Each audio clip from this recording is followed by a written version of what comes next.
Amici bellini, andiamo a parlare di questa conferenza che guarda un po', che bello quando il Napoli ci ascolta e prende posizioni. È andata anche in onda sul canale ufficiale YouTube. Bravi, questo pure l'avete fatto voi. Bravo, cominciamo.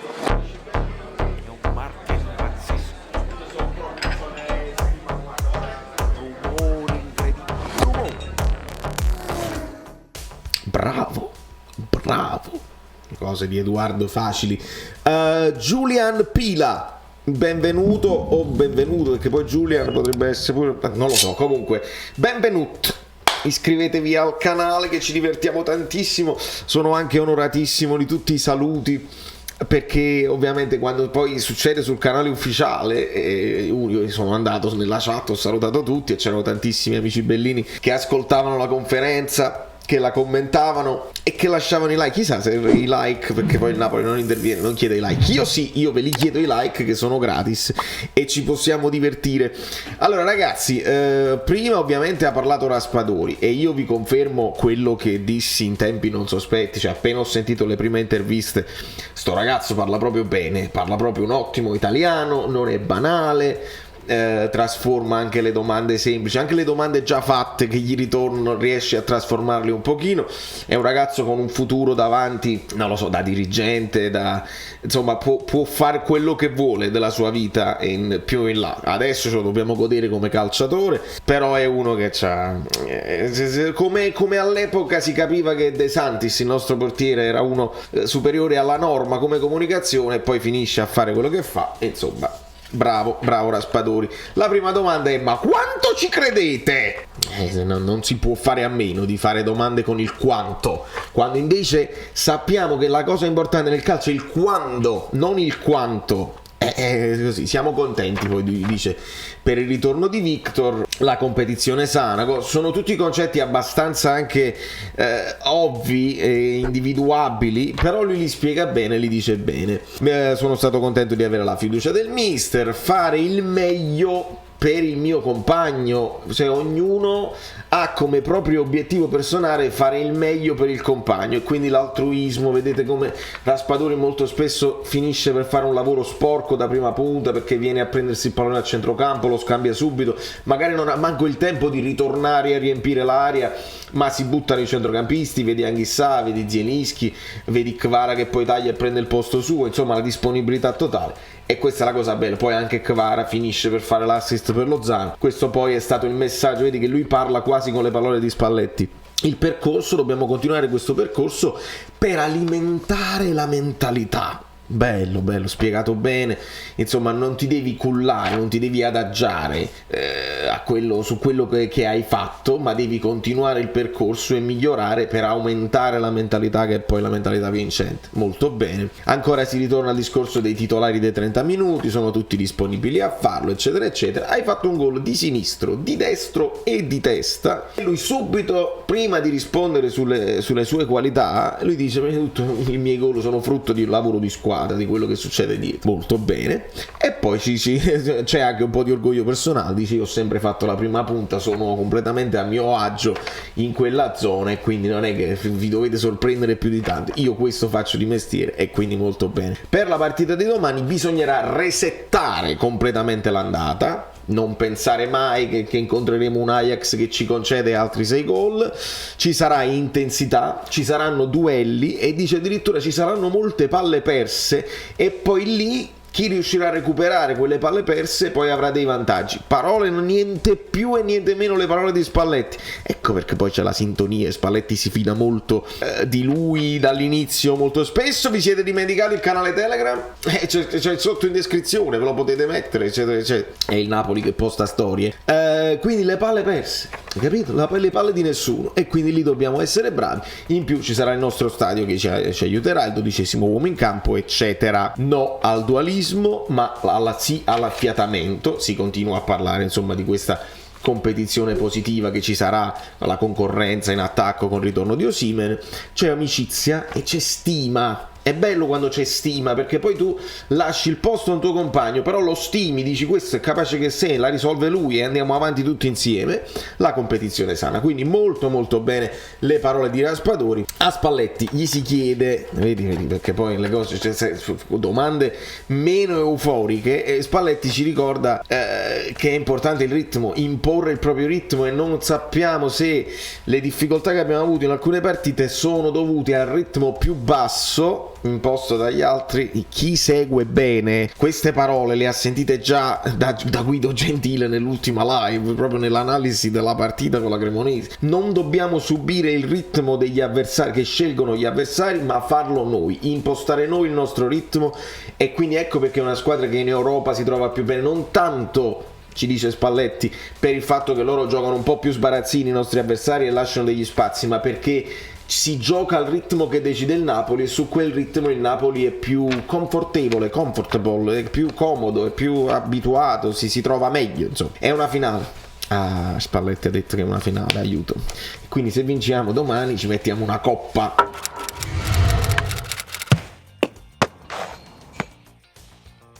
Non è una finale.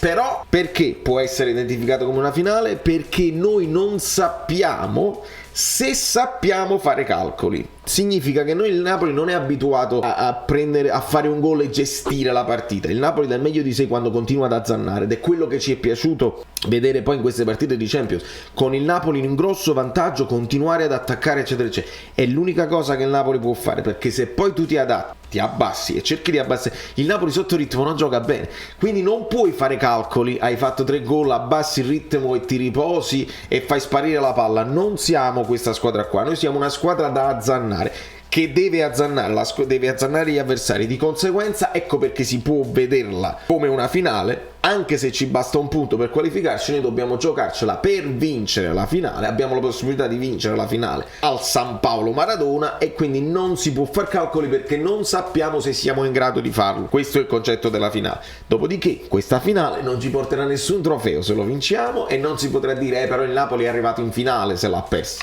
Si può anche pareggiare e ci può anche andare bene.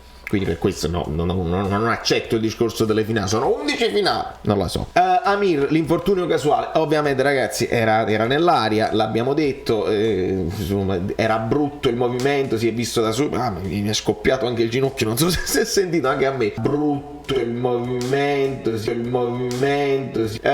lesione, adduttore eccetera eccetera. Insomma si parla di un minimo di un mese, potrebbe essere di più, quindi se ne parlerà poi per il ritorno, quando si tornerà a giocare dopo la sosta, dopo il mondiale eccetera eccetera. Una brutta tegola per il Napoli, però Spalletti dice che non è un infortunio dovuto al super lavoro eccetera eccetera. Pensiamo però, secondo me non è male pensarci, come Osimhen non aveva completamente recuperato dall'affaticamento eccetera eccetera, è stato buttato nella mischia e ha avuto poi la peggio e l'abbiamo perso per tanto tempo. Un po' anche Amir ha avuto la stessa cosa, overgiocando anche con le nazionali eccetera eccetera, quando forse gli serviva un po' di riposo, e ora ci troviamo di fronte all'obbligo di farlo con un solo poi difensore da poter utilizzare come Jolly, e quindi al posto di Amir ci possiamo inventare una soluzione. Ovviamente con un Amrabat tattico noi andiamo a ipotizzare anche quella che sarà, questi sono i voti, la partita precedente, e andiamo ad ipotizzare quale può essere la formazione con l'Ajax, e dobbiamo decidere, voi me lo dite pure nei commenti, fareste giocare Juan Jesus o Ostigards, come dice ogni tanto Paramount Plus. In Europa ritmi diversi, e l'abbiamo visto.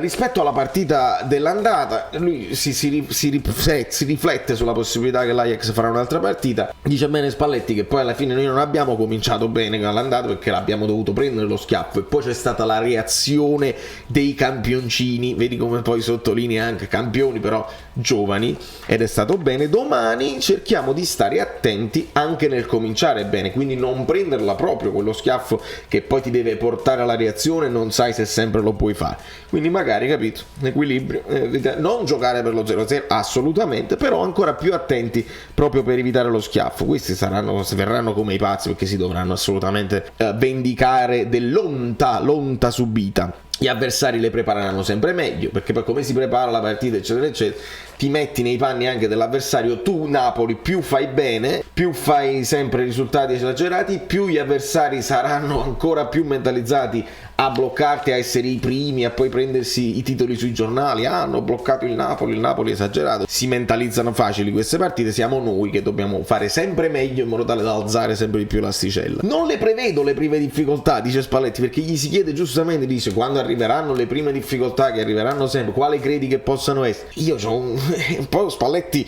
è un po' il segreto, no? Nel senso, io voglio guardare positivo, non posso pensare già alle difficoltà che arriveranno. Quando arriveranno poi ci pensiamo, ma nel frattempo cerchiamo di fare cose ottime, che non dobbiamo proprio porci il problema delle prime difficoltà, e quindi è un pensiero positivo che mi piace. Qualche cambio sì, gli si chiede proprio sfacciatamente quale sarà la formazione, quale sarà il turnover. Qualche cambio ovviamente ci sarà, e capisco che voi dovete darlo ai tifosi, in pasto ai tifosi, la formazione eccetera eccetera, ma non è corretto nei confronti dei giocatori, è meglio non dirlo a loro, perché devono stare sempre ovviamente sulle punte, sempre in quella tensione giusta della gara. E quindi poi si butta in una battuta, dice facciamo un gruppo WhatsApp anche con i giornalisti, nel gruppone dove stanno tutti i giocatori, quando i giocatori lo sanno ve lo dico anche a voi. Dopodiché c'è questo siparietto con Lombardo, che dice no, poi dovete chiedere a lui, perché se lui il responsabile della comunicazione, perché io per esempio avevo deciso di portare, ho fatto 3 nomi, ecco, lui fa 3 nomi da portare con sé in conferenza stampa, e oltre a Raspadori c'era Mario Rui e Simeone.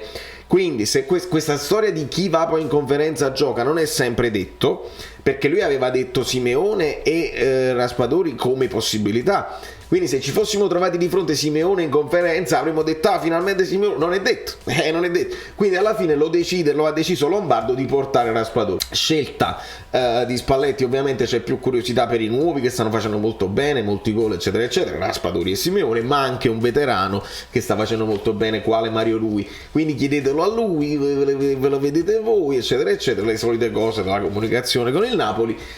Quindi possiamo ipotizzare che uno tra Mario Rui e Simeone sarà presente alla prossima conferenza, quella là che sarà contro il Glasgow di Rangers ovviamente, e l'altro poi a quella là del Liverpool. Così dovrebbe andare, così se stanno deciso, poi non lo so, il gruppo WhatsApp ve lo immaginate, roba bellissima. E poi gli si chiede ancora di Osi, se è entrato, se si è già mentalizzato anche lui in questo discorso di competizione sana, di poter essere anche il titolare degli ultimi 30, e lui dice quando l'ho tirato fuori non ho mai visto cattive reazioni da parte di Osi, anche quando me lo sono portato l'ho dovuto mettere in corso d'opera eccetera eccetera. È bene avere 3 giocatori con caratteristiche diverse in quella zona del campo. Signori, Meret gioca in porta, indovinate, Di Lorenzo giocherà titolare sulla fascia destra al posto di Amir.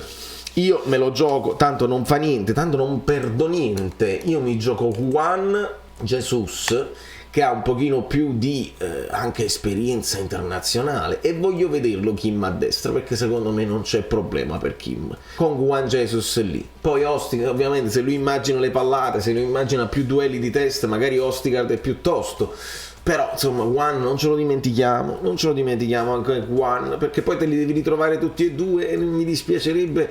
Poi vabbè che qua Jesus non si fa problemi, perché veramente è un leader silenzioso.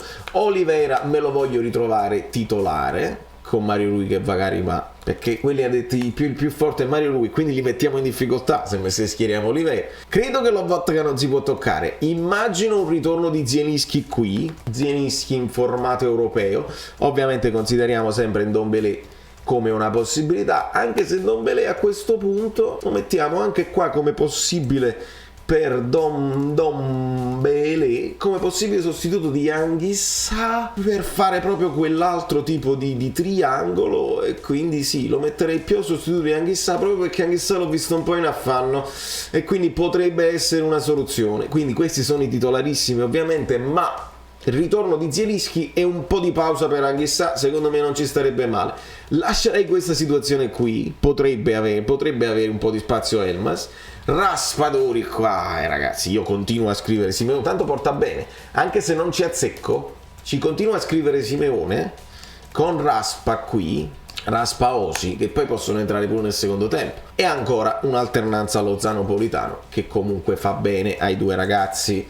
A volte fa bene, a volte fa male, dipende se si vince. È semplice la situazione. Kvara Elmas mi intriga. Vedere un Elmas dal primo minuto in una partita internazionale sarebbe una bella iniezione di fiducia per il macedone, con Kvara che è stato anche esaltato da Spalletti, eccetera eccetera. È difficile lasciare Kvara in panchina, ve lo dico subito, io soffro, eccetera eccetera, però per recuperare proprio per una questione di gruppo potrebbe funzionare. Da New York, Valirio Fluido è tutto, Valirio Fluido, Kvaratskhelia, Sheila, mamma mia, non lo sanno dire, vabbè, però bravo il Napoli che ha fatto sui canali ufficiali, bravo.